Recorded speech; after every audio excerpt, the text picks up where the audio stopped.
অলপ আগতে ভাঙি পৰিল, কিন্তু এইটো ৱালটো আগৰ পৰাই আমি দেখি আছোঁ ৱালটো টেৰা হৈ আছিল।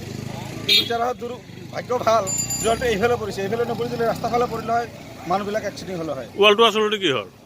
ৱালটো আগৰ পৰা কিৰেক আছিল। ৱালটো কিহৰ? এইটো হ'ল আমাৰ বঙাইগাঁও সদানগৰ যিটো বিয়াৰ বিল তাৰে ৱাল। ৰাস্তাত পৰিলে কি হ'লেহেঁতেন? ৰাস্তাত পৰিলেতো মানুহ এক্সিডেণ্ট হ'লে হয়। আজি বহুত দিনৰ পৰা এইটো মানে এনেকৈ টেৰা হৈ আছে, মানে ICL কৰ্তৃপক্ষ আহিছিল, আহি দেখিছে, দেখাৰ পিছতো এইখিনি ব্যৱস্থা লোৱা নাই। আজি যদি এনেকৈ পৰিলে হয় ৰাস্তাৰ ফালে মানুহটো এক্সিডেণ্ট হ'লে মৰিল হয়। গতিকে আমি আহ্বান কৰিব বিচাৰোঁ ICL কৰ্তৃপক্ষক যাতে অতি সোনকালে মানে গোটেই ৱালখিনি যাতে ভালকৈ মেৰামতি কৰি দিয়ে, এইটো আমি অনুৰোধ কৰিব বিচাৰিছোঁ।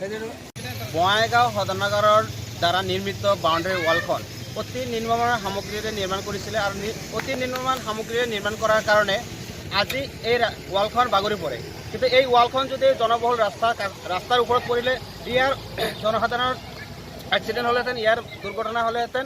আৰু এই দুৰ্ঘটনাৰ পৰা ৰক্ষা পাবৰ কাৰণে আমি BGRক সকীয়াই দিব বিচাৰিছোঁ, আপোনালোকে যিখন ৱাল নিৰ্মাণ কৰিছে এই ৱালখন আপোনালোকে মজবুত কৰি নিৰ্মাণ কৰক, নহ'লে এই ৱালৰ দ্বাৰা ছাতিপুৰৰ জনসাধাৰণৰ ক্ষতি হোৱাৰ সম্ভাৱনা আছে। তো আমি BGR কৰ্তৃপক্ষক দাবী জনাইছোঁ আপোনালোকে অতি সোনকালে যিখন পুৰণা ৱাল আছে এই ৱালখন ভাঙি নতুনকৈ আপোনালোকে ৱালখন নিৰ্মাণ কৰিব লাগে বুলি আমি দাবী জনাইছোঁ ছাতিপুৰ ৰাইজৰ পৰা।